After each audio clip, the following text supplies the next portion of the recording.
Le voyage dont nous rêvions depuis si longtemps, Antoine et moi, était enfin devenu réalité. 3 semaines merveilleuses à parcourir l'Europe, à découvrir des lieux que nous n'avions vus jusque-là que dans nos rêves les plus fous. Je me souviens encore de ce matin-là, quand nous avons quitté notre appartement parisien, les valises à la main et le cœur léger.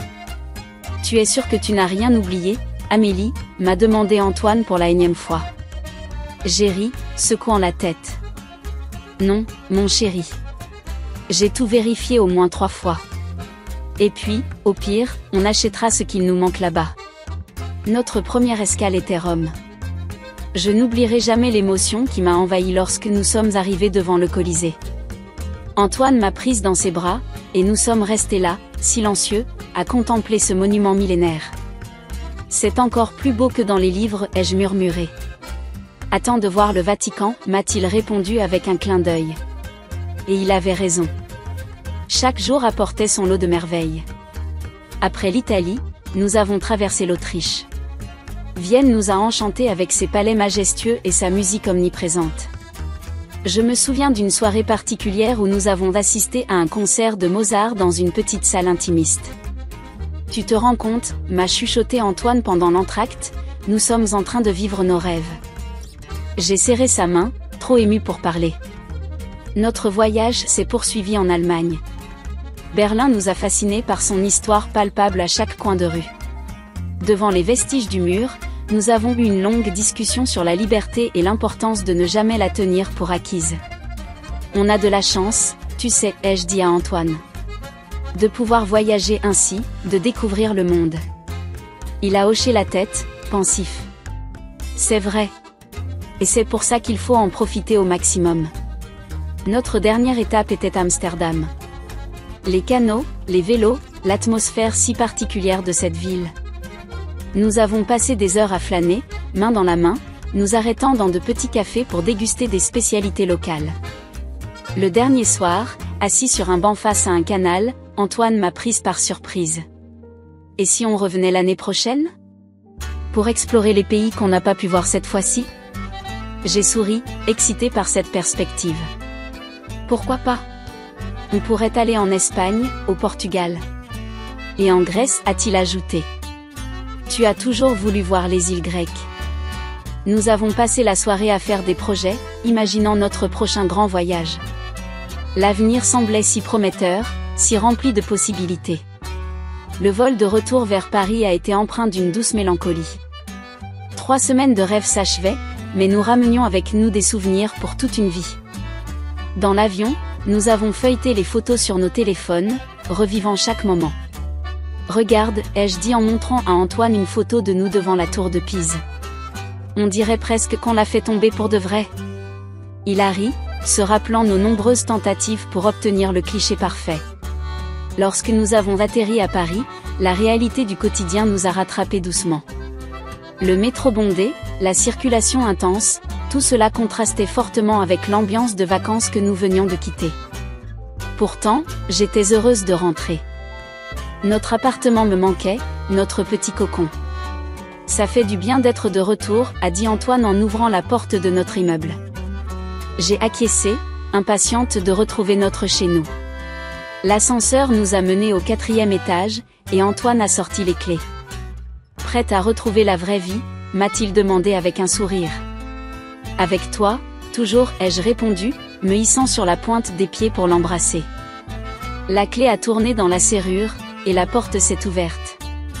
À ce moment-là, je n'avais aucune idée que notre vie allait basculer. Que ce retour que j'imaginais doux et paisible allait se transformer en cauchemar. Si j'avais su. Mais on ne peut pas prédire l'avenir, n'est-ce pas? Et parfois, c'est peut-être mieux ainsi. Car si j'avais su ce qui m'attendait derrière cette porte, aurais-je eu le courage de la franchir? La porte s'est ouverte sur notre appartement, et immédiatement, j'ai su que quelque chose n'allait pas. Une odeur étrange flottait dans l'air, un mélange de renfermé et de parfums inconnus. J'ai échangé un regard inquiet avec Antoine avant d'entrer prudemment. Antoine, ai-je murmuré, tu as demandé à quelqu'un de venir arroser les plantes pendant notre absence? Il a secoué la tête, l'air tout aussi perplexe que moi. Non, je pensais qu'elle tiendrait 3 semaines. Pourquoi? Je n'ai pas eu le temps de répondre. En entrant dans le salon, j'ai eu l'impression de pénétrer dans un appartement étranger. Nos meubles étaient là, certes, mais pas à leur place habituelle. Le canapé avait été déplacé contre le mur opposé, et notre table basse avait disparu, remplacée par une que je n'avais jamais vue auparavant. Qu'est-ce que... a commencé Antoine, mais sa voix s'est éteinte lorsque nous avons aperçu les cartons. Des dizaines de cartons étaient empilés dans un coin de la pièce, certains ouverts, d'autres encore fermés. J'ai senti mon cœur s'accélérer, une vague de panique montant en moi. « Antoine, qu'est-ce qui se passe ?» ai-je demandé, ma voix tremblante trahissant mon anxiété grandissante. Il n'a pas eu le temps de répondre. Un bruit de pas a attiré notre attention vers le couloir menant à notre chambre.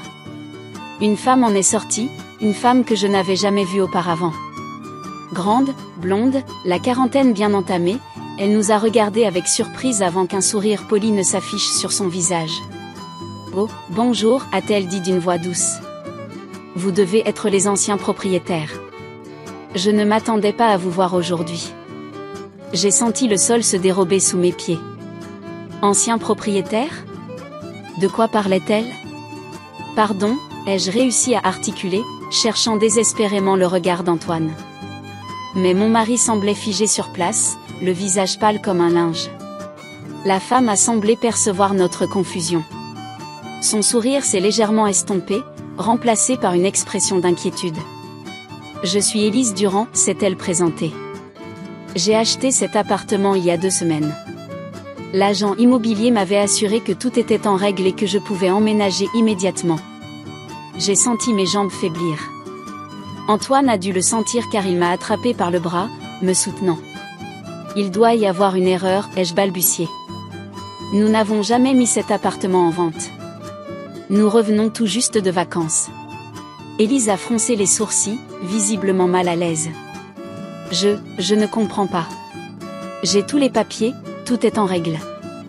La vente a été effectuée par... » Ma mère a soudainement lâché Antoine, sa voix à peine audible.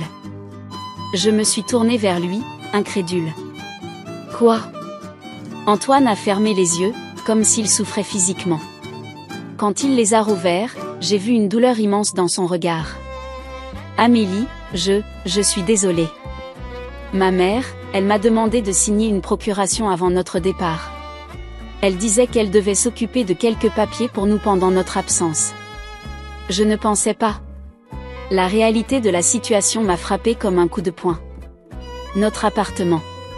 Vendu. Sans mon consentement. Sans même que je sois au courant. Comment as-tu pu ? Ai-je crié, repoussant la main d'Antoine. Comment as-tu pu lui donner une procuration sans m'en parler ?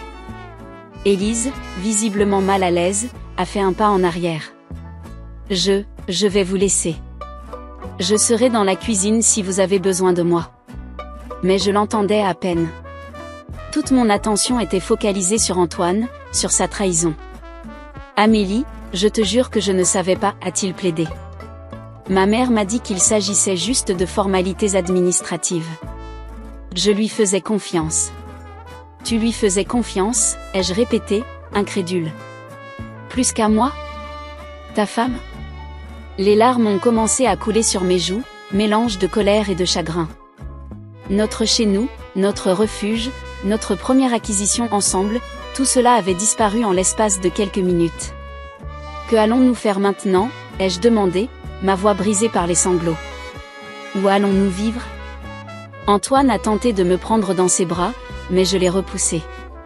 Je ne supportais pas l'idée qu'il me touche, pas après ça. On va trouver une solution, a-t-il dit, mais sa voix manquait de conviction. On va appeler ma mère, essayer de comprendre ce qui s'est passé. J'ai secoué la tête, incapable de réfléchir clairement.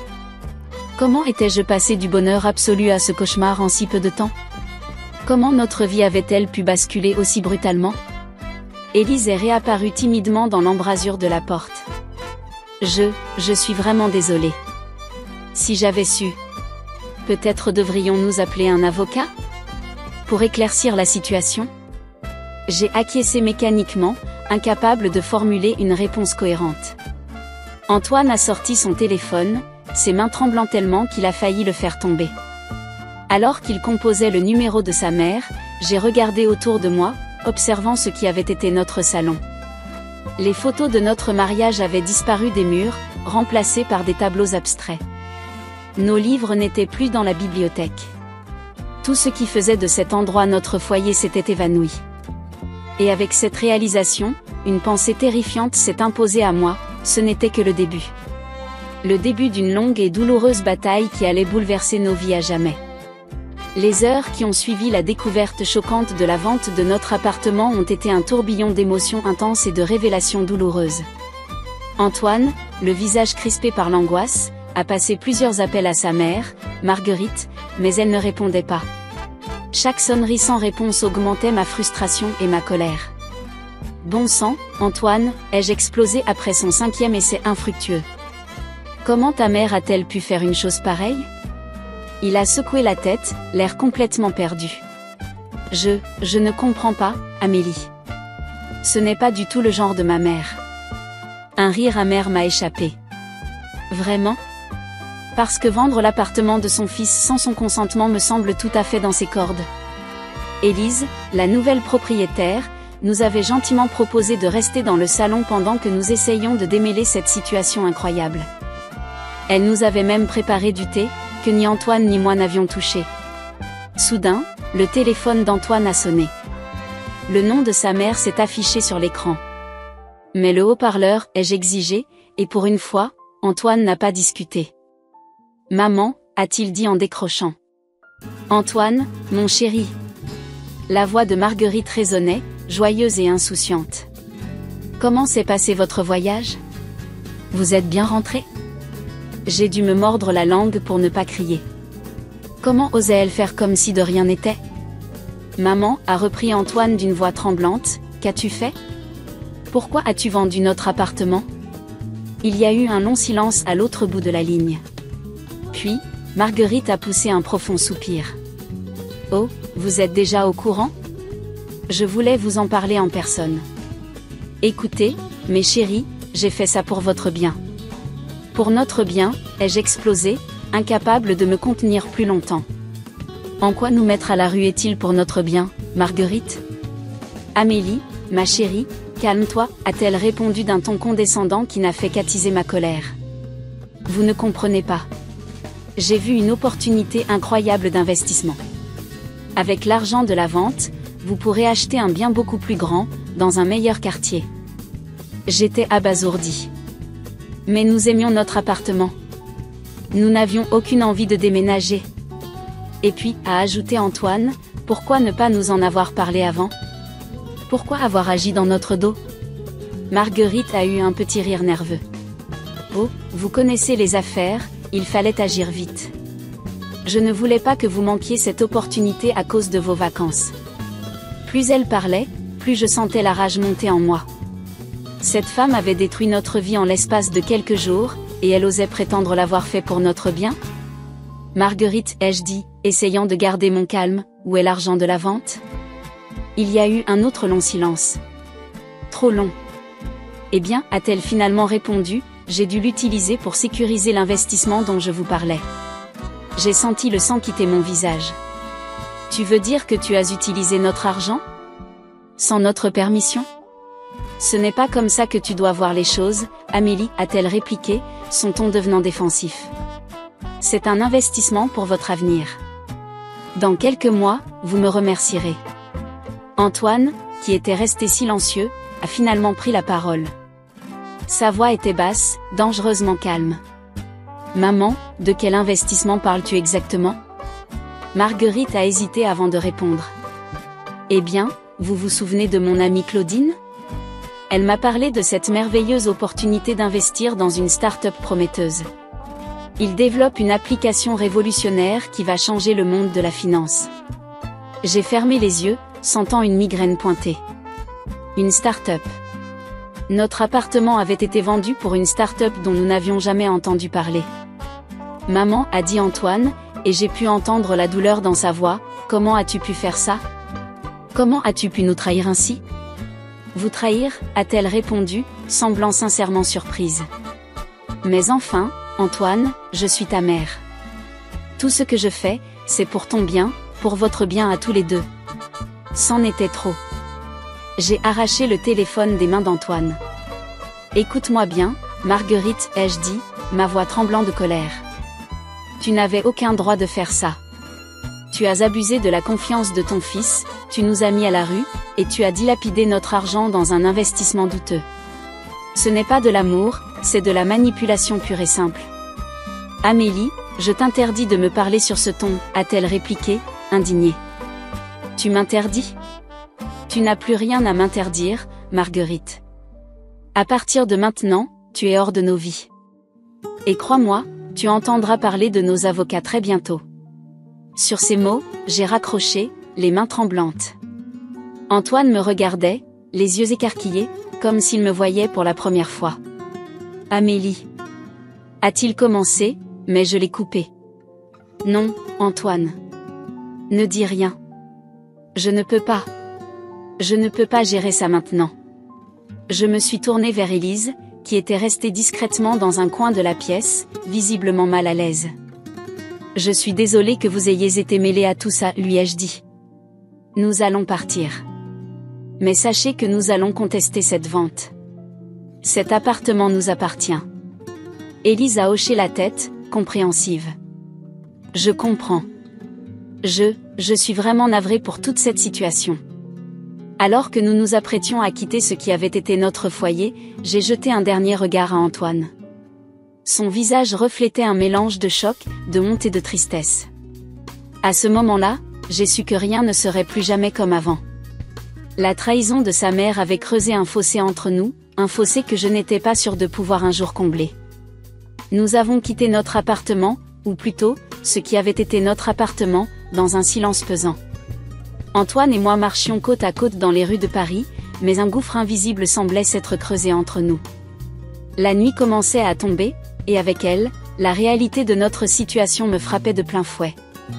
Après avoir marché sans but pendant près d'1 heure, nous nous sommes arrêtés dans un petit café. L'endroit était presque vide, ce qui convenait parfaitement à l'ambiance lourde qui régnait entre nous. Une fois assis, j'ai fixé Antoine, attendant qu'il parle, qu'il s'explique, qu'il fasse quelque chose pour réparer ce qui venait d'être brisé. Amélie, a-t-il commencé, sa voix à peine plus forte qu'un murmure, je suis tellement désolée. Je ne savais pas. Je n'aurais jamais imaginé que ma mère ferait une chose pareille. J'ai secoué la tête, sentant la colère monter en moi une fois de plus. Comment as-tu pu, Antoine ? Comment as-tu pu lui donner une procuration sans m'en parler ? Il a baissé les yeux, incapable de soutenir mon regard. Elle m'a dit que c'était pour s'occuper de quelques papiers administratifs pendant notre absence. Je lui faisais confiance, Amélie. C'est ma mère. Et moi, je suis ta femme, ai-je explosé, attirant les regards des quelques clients présents. J'ai baissé la voix, mais la colère était toujours palpable. Nous sommes censés prendre ce genre de décision ensemble, Antoine. Comment as-tu pu me laisser dans l'ignorance ? Antoine a passé une main tremblante dans ses cheveux. Je sais, tu as raison. J'aurais dû t'en parler. C'est juste que, ma mère a toujours été très présente dans ma vie, tu le sais. Elle nous a tellement aidés quand nous avons acheté cet appartement. Je pensais qu'elle agissait dans notre intérêt. J'ai laissé échapper un rire amer. Dans notre intérêt ? En vendant notre maison et en investissant l'argent dans une start-up douteuse ? Antoine, ouvre les yeux. Ta mère nous a manipulés, elle a abusé de ta confiance. Je sais, a-t-il murmuré, les larmes aux yeux. Je n'arrive pas à croire qu'elle ait pu faire ça. Je me sens tellement trahie, Amélie. Par ma propre mère. Pendant un bref instant, j'ai ressenti de la compassion pour lui. Après tout, il était aussi une victime dans cette histoire. Mais la colère et la déception étaient trop fortes. Et moi, Antoine ? Comment crois-tu que je me sens ? Notre vie entière vient d'être bouleversée à cause de ta naïveté. Il a tendu la main pour prendre la mienne, mais je l'ai retirée. Amélie, je t'en prie. Nous pouvons surmonter ça ensemble. Nous allons trouver une solution. J'ai secoué la tête, sentant les larmes monter. Je ne sais pas si nous le pouvons, Antoine. Ce n'est pas seulement l'appartement. C'est la confiance. Comment puis-je te faire confiance après ça? Je ferai tout pour regagner ta confiance, a-t-il plaidé. Nous allons contacter un avocat, nous allons récupérer notre argent et notre appartement. Je couperai les ponts avec ma mère si c'est ce qu'il faut. Ces mots auraient dû me réconforter, mais ils ne faisaient qu'accentuer ma douleur. Tu ne comprends pas, n'est-ce pas? Ce n'est pas seulement une question d'argent ou d'appartement. C'est le fait que tu aies pris une décision aussi importante sans m'inclure. C'est le fait que tu aies fait passer les désirs de ta mère avant notre relation. Antoine a ouvert la bouche pour répondre, mais je l'ai coupé. Non, laisse-moi finir. Depuis que nous sommes mariés, j'ai toujours eu l'impression que ta mère passait avant moi. J'ai essayé de l'accepter, de comprendre votre lien. Mais ça, Antoine? C'est la goutte d'eau qui fait déborder le vase. Que veux-tu dire, a-t-il demandé, la peur visible dans ses yeux.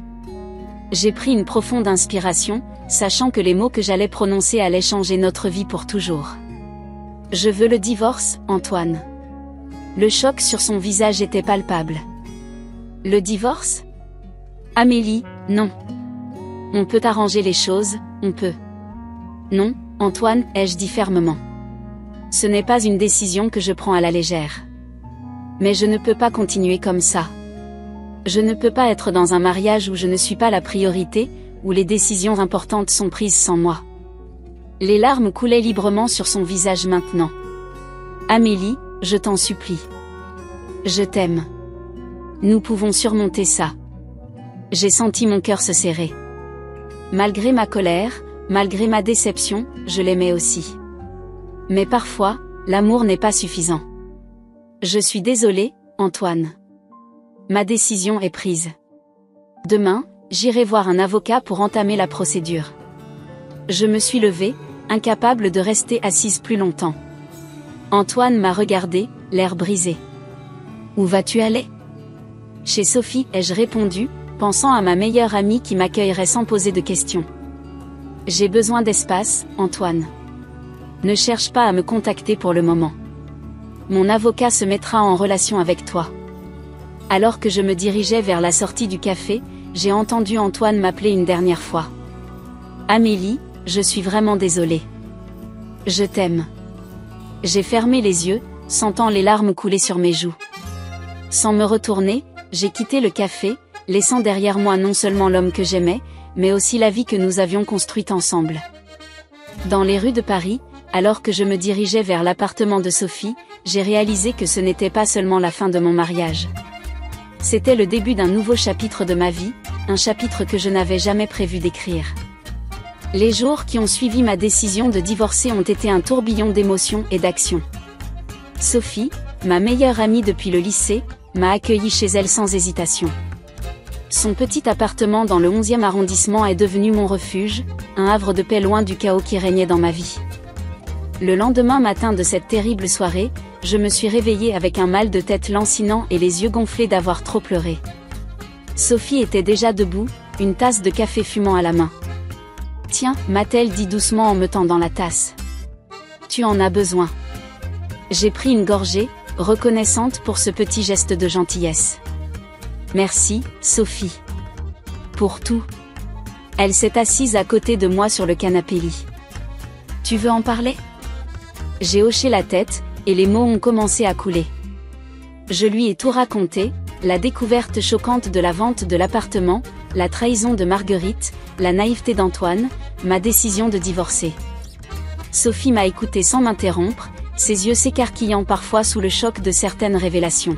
« Mon Dieu, Amélie, a-t-elle dit quand j'ai eu fini. Je n'arrive pas à croire que Marguerite ait pu faire une chose pareille. Et Antoine, comment a-t-il pu être aussi aveugle? » J'ai haussé les épaules, me sentant soudain très fatiguée. Je ne sais pas, Sophie. Je ne comprends plus rien. Elle m'a pris la main, la serrant doucement. Tu as pris la bonne décision, tu sais. Tu mérites mieux que ça. Ces mots m'ont réconfortée, mais ils n'ont pas apaisé l'angoisse qui grandissait en moi. Qu'est-ce que je vais faire maintenant?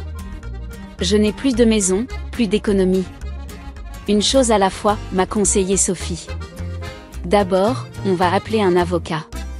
C'est ainsi que, 2 heures plus tard, je me suis retrouvée dans le bureau de Maître Dubois, une avocate spécialisée en droit de la famille que Sophie m'avait recommandée.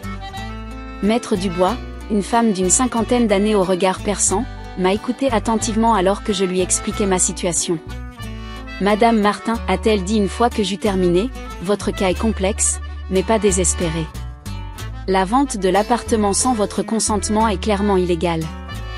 Nous allons immédiatement entamer une procédure pour faire annuler cette vente.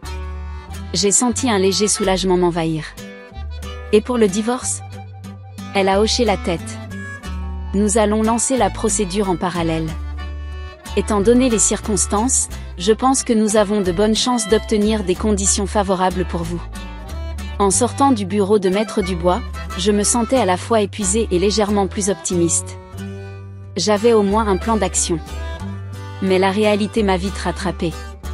En rentrant chez Sophie, j'ai trouvé mon téléphone inondé de messages et d'appels manqués. La plupart venaient d'Antoine, me suppliant de reconsidérer ma décision, de lui donner une chance de s'expliquer.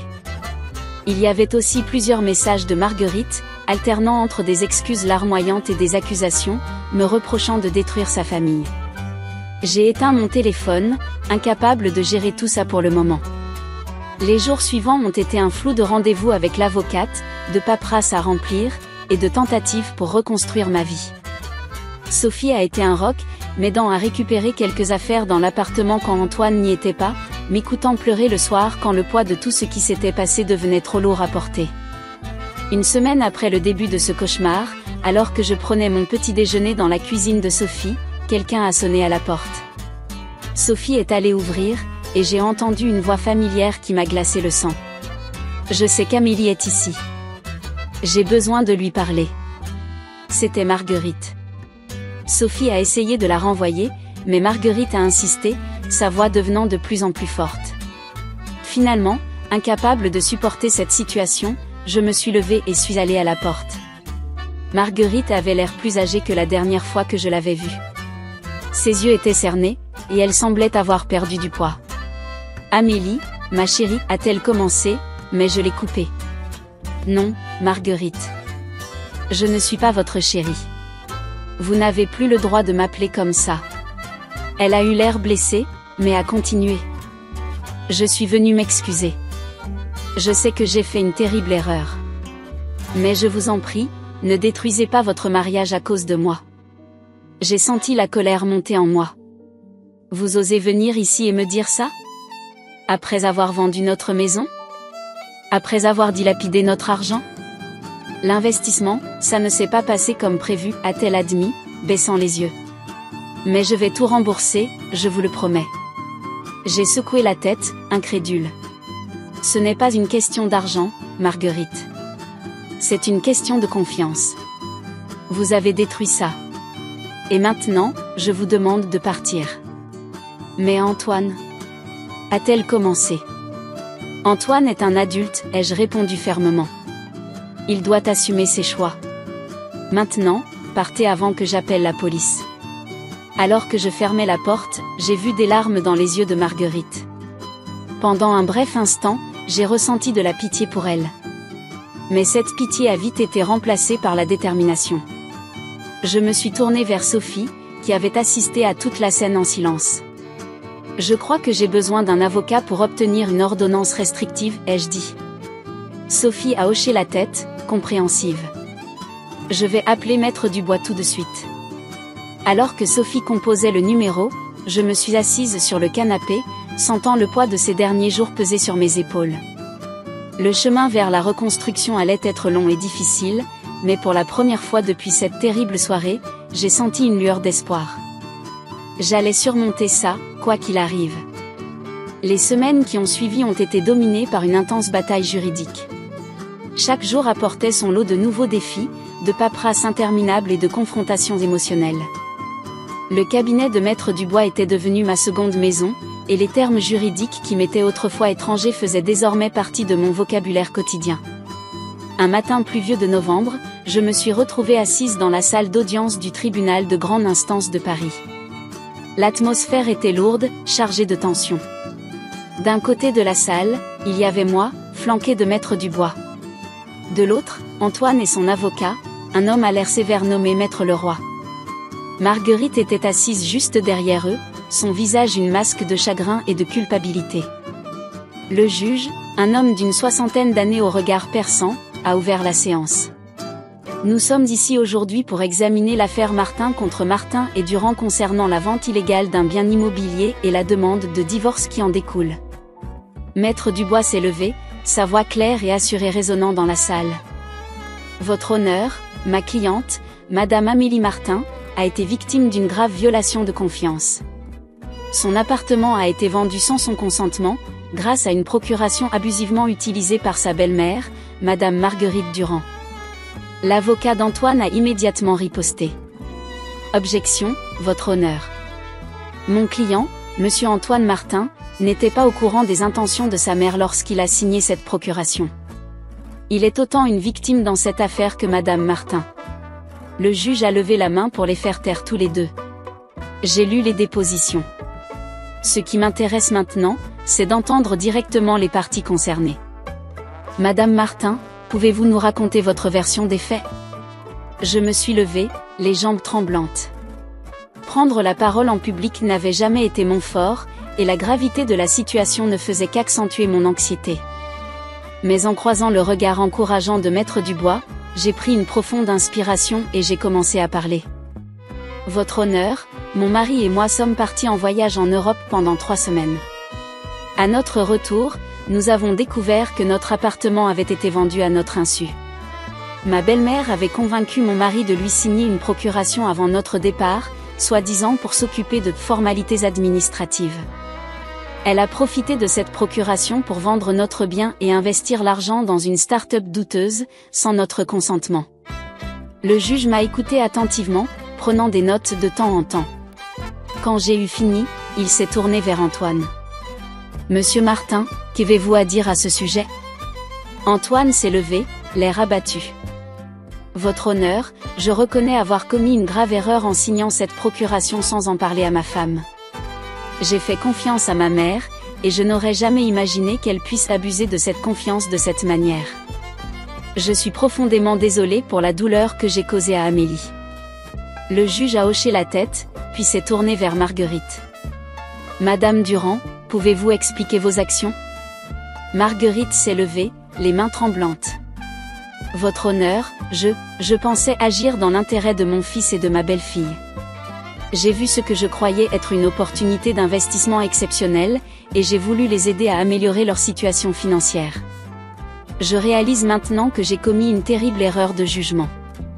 L'audience a continué ainsi pendant des heures, chaque partie présentant ses arguments, les avocats s'affrontant sur des points de droit, le juge posant des questions précises et incisives.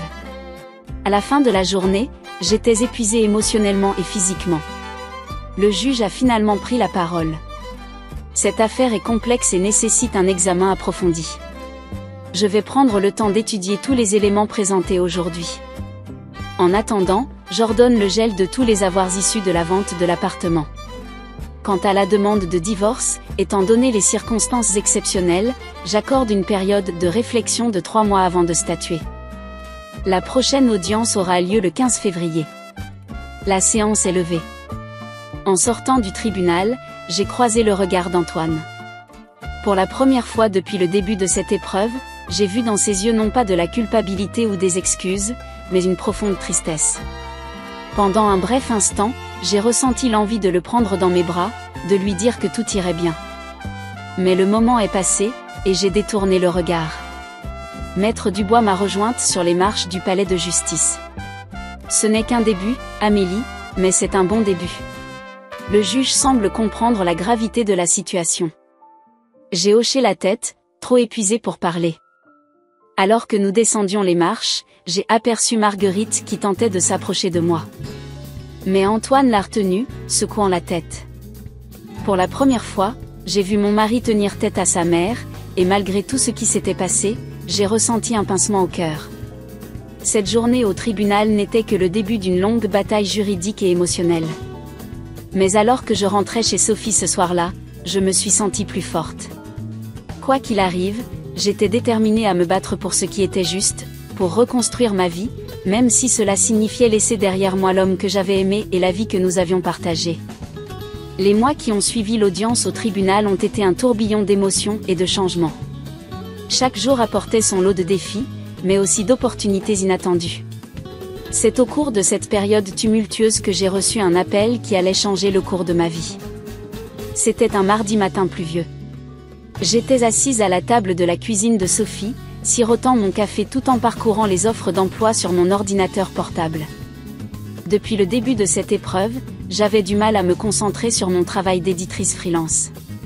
Le téléphone a sonné, affichant un numéro que je ne reconnaissais pas. « Allô » ai-je répondu, hésitante. « Amélie ? C'est Marc Leblanc. Tu te souviens de moi ?» La voix m'était vaguement familière. Puis, soudain, ça m'est revenu. Marc était un ancien collègue de l'agence de publicité où j'avais travaillé il y a des années. Marc. Bien sûr que je me souviens. Ça fait une éternité. En effet, a-t-il ri. Écoute, j'ai appris ce qui t'est arrivé. Je suis vraiment désolée. J'ai senti mon cœur se serrer. La nouvelle de mon divorce et du scandale qui l'entourait s'était manifestement répandue dans mon ancien cercle professionnel. Merci, Marc, ai-je répondu doucement. C'est une période difficile, mais je tiens le coup. J'en suis sûre, a-t-il dit. En fait, c'est pour ça que je t'appelle. J'ai une proposition à te faire. Intriguée, j'ai écouté attentivement alors qu'il m'expliquait qu'il avait récemment été promu directeur créatif d'une importante agence de communication à Lyon. Il cherchait un rédacteur en chef talentueux pour leur nouveau magazine d'entreprise, et il avait immédiatement pensé à moi. Je sais que c'est un grand changement, a-t-il ajouté, mais je pense que ce pourrait être une excellente opportunité pour toi. Un nouveau départ, en quelque sorte. J'ai senti mon cœur s'accélérer. Lyon. C'était à des heures de Paris, de tout ce que je connaissais. Loin d'Antoine, de Marguerite, de tous les souvenirs douloureux qui me hantaient ici. L'idée était à la fois terrifiante et étrangement attirante. Je ne sais pas quoi dire, Marc, ai-je balbutié. C'est une offre incroyable, mais c'est aussi un énorme changement. Je comprends, a-t-il répondu. Écoute, prends le temps d'y réfléchir. Le poste est à toi si tu le veux. Appelle-moi quand tu auras pris ta décision. Après avoir raccroché, je suis restée assise, immobile, pendant ce qui m'a semblé être des heures. Sophie m'a trouvée ainsi quand elle est rentrée du travail. Amélie ? Tout va bien, a-t-elle demandé, inquiète. Je lui ai tout raconté, mes pensées s'entrechoquant alors que je parlais. Sophie m'a écoutée attentivement, puis m'a pris les mains. C'est peut-être exactement ce dont tu as besoin, ma chérie, a-t-elle dit doucement. Un nouveau départ, loin de tout ça. Les jours suivants ont été un tourbillon de réflexions et de discussions. J'ai appelé Maître Dubois pour lui demander conseil. Elle m'a assuré que mon déménagement à Lyon n'affecterait pas la procédure de divorce ni le procès concernant la vente de l'appartement. Finalement, après une semaine de réflexion intense, j'ai pris ma décision. J'ai appelé Marc et j'ai accepté le poste. Les semaines qui ont suivi ont été frénétiques. Entre les préparatifs du déménagement, les adieux à mes amis parisiens et les dernières formalités juridiques, je n'avais guère le temps de respirer. Mais chaque jour qui passait, je sentais un poids se lever de mes épaules. Le jour de mon départ est finalement arrivé. Sophie m'a accompagnée à la gare de Lyon, m'aidant avec mes valises. Alors que nous attendions sur le quai, j'ai soudain entendu une voix familière m'appeler. C'était Antoine. Mon cœur a fait un bond dans ma poitrine. Je ne l'avais pas vu depuis notre dernière audience au tribunal, 2 mois plus tôt. Amélie, a-t-il dit, essoufflé comme s'il avait couru. J'ai appris que tu partais. Je voulais te voir une dernière fois. J'ai senti les larmes me monter aux yeux. Malgré tout ce qui s'était passé, une partie de moi aimait encore cet homme. Antoine, ai-je murmuré. Non, laisse-moi parler, m'a-t-il coupé. Je sais que j'ai tout gâché. Je ne te demande pas de me pardonner. Je voulais juste te dire que je suis désolée, pour tout. Et que je te souhaite tout le bonheur du monde à Lyon. J'ai hoché la tête, incapable de parler. Antoine m'a tendu une petite boîte. C'est pour toi, a-t-il dit. Ouvre-la quand tu seras dans le train. Le sifflet du chef de gare a retenti, annonçant le départ imminent du train. J'ai serré Sophie dans mes bras, puis, après une brève hésitation, j'ai fait de même avec Antoine. Prends soin de toi, lui ai-je dit avant de monter dans le wagon. Assise dans le train qui m'emmenait vers ma nouvelle vie, j'ai ouvert la boîte d'Antoine. À l'intérieur, il y avait une clé. Notre clé. Celle de notre ancien appartement. Avec un petit mot, pour que tu n'oublies jamais d'où tu viens, même si tu vas ailleurs. Alors que le train quittait Paris, j'ai regardé par la fenêtre, les larmes coulant librement sur mes joues. C'était la fin d'un chapitre, mais aussi le début d'un nouveau. J'étais terrifiée, excitée, triste et pleine d'espoir, tout à la fois. Je ne savais pas ce que l'avenir me réservait à Lyon, mais pour la première fois depuis longtemps, j'avais hâte de le découvrir. Avec une valise pleine de vêtements et une autre remplie d'espoir, j'étais prête à écrire la prochaine page de ma vie.